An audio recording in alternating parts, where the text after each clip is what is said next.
Hi guys, it's Mrs.Basch. Today I'm going to teach you how to draw this lion. But first, I'm going to teach you about 5 artists that were painters and sculptors, and they also worked in the reference of lions and creating them. Our first artist is Leroy Neiman. Leroy was an American modern artist. He attended school at the School of the Art Institute of Chicago, and he later went on to teach there for 10 years. Our next artist is Eugene Delacroix. He is a French painter. If you can tell by his painting, he liked to paint animals in their natural habitat. So this lion is in its natural habitat, hunting, getting its own prey. Our next artist is Wilhelm Kunert, and he's a German painter. He also liked to paint realistic animals in their natural habitat. Our next artist is Edwin Landser. Edwin was not only a painter but also a sculptor. He was an English and Scottish painter and sculptor, and he specialized in creating fur and muscles. Then, our 5th artist today is Pupils, and he was a sculptor, and he started the modernism in Iran. So he was one of the first people in his home to bring in modern sculptures, and this is his interpretation of a lion. For our lions today, I'm using a tan construction paper. If you don't have tan construction paper at home, that's completely fine. You could just use white paper. If you have a yellow, brown, or orange or yellow construction paper, that might look really nice too, but white paper is just fine. I'm also going to be working in oil pastels today. If you don't have oil pastels at home, that is completely fine. You could draw it in pencil if you'd like. You could use chalk pastels, you could use crayons, markers, or colored pencils. Whatever you have will work just fine. So when I start my line, I'm going to start with the eyes, and I'm going to do that in white. So I'm going to kind of create 2 almond shapes, and I'm going to fill them in for my white eyes. So this is my first almond shape, and this is my second. When I have my almond shapes, then I can come in and I can fill them in, and I can also balance them out if they're not as even and balanced as I'd like them to be. And just come in and fill them in.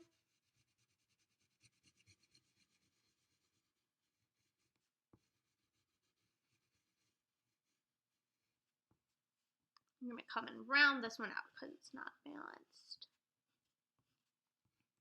Alright, now that I have my white eyes, I'm going to come in with a black oil pastel, and I'm going to outline my white eyes. Just that shape that we drew and filled, and I'm going to outline it. Just like so. Then, after I outline it, I'm going to create the pupils, and I'm also going to create that white spot in the middle. That white spot in the middle is called a spectral highlight. So I'm going to create a cutoff circle, and then I'm going to draw a full circle in the middle. So I'm going to color around that circle in between those lines. And that's going to create my pupils and my spectral highlight.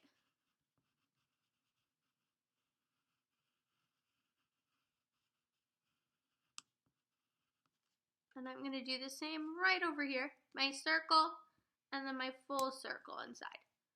And I'm going to fill it in.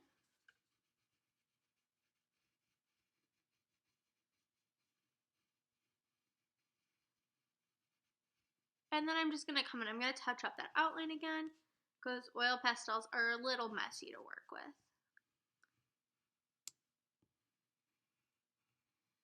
Alright, our eyes are done. Our next step is we need to make our nose. In this sample right here, I did an upside down triangle for my nose, but I could also do another shape and it could kind of be cute. So I'm going to make a heart-shaped nose on this lion. So I'm going to draw my heart, and I'm going to shade it in for my heart-shaped lion nose.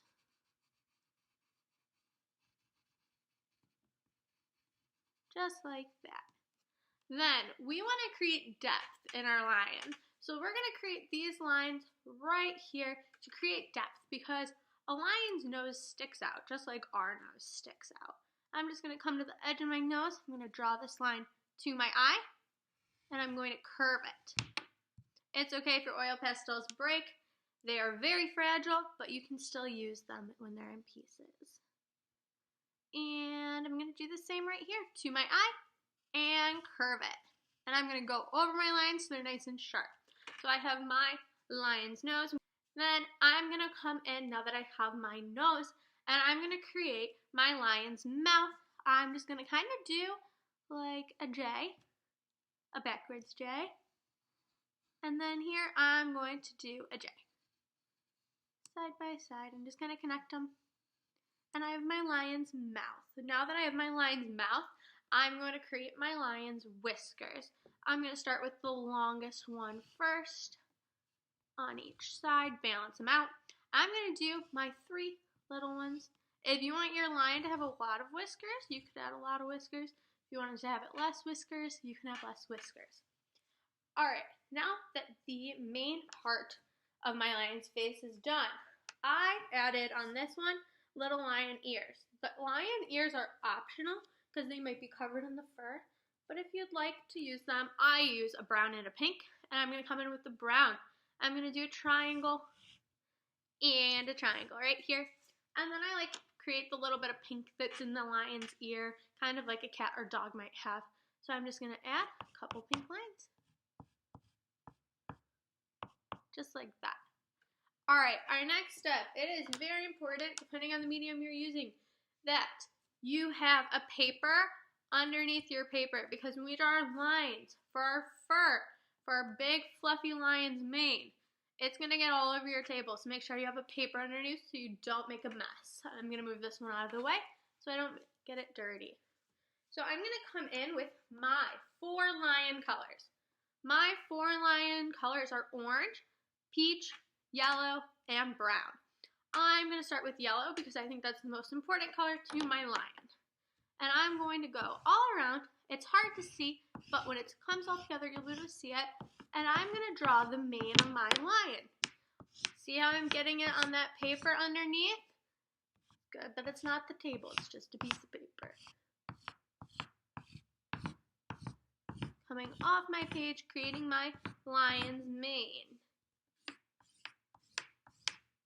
Alright, then I'm going to come in with my next color. I'm going to use that peach color, and I'm going to just do the same thing.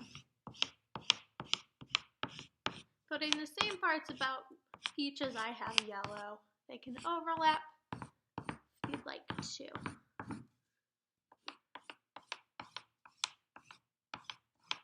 Then I'm going to use some orange, really brighten up our lion.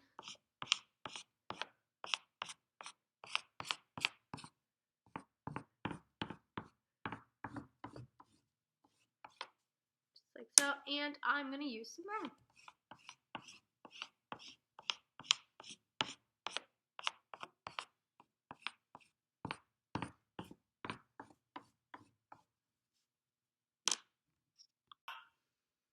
Alright, we've finished our natural colored mane on our lion. But if we look at the artist's work by Leroy Neiman, do we notice that he uses different colors that are not traditional, organic colors that a lion's mane might have? He uses all sorts of different colors. Like normally you would not see greens, blues, pinks, and purples in our lion's mane. But in Leroy's work, he adds that in, and I think that's a really cool touch. So we're going to do that today. You don't have to if you want to keep a traditional lion. But if you would like to make him a little more abstract, like Leroy Neiman's, you're more than welcome to add some different colors. So I'm going to add some pinks, greens, and purples into my lion. And I'm just going to do the same thing. And I could really fill up this mane if I wanted to. You could even blend it depending on the medium that you use to draw or color it. Add some pink, some green,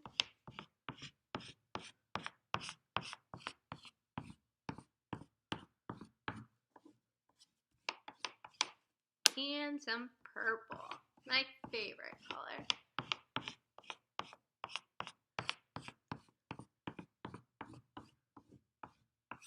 Alright, we have my abstract colorful lion, and we also have our traditional natural colored lion. Both are really cool. Remember, you could do kind of different things like a triangle nose or a heart nose. You can really make these lions different. We learned about 5 different artists that all had very different interpretations of lions, so I'm sure you guys can really come up with a good interpretation of your own lion and really create a nice piece of artwork.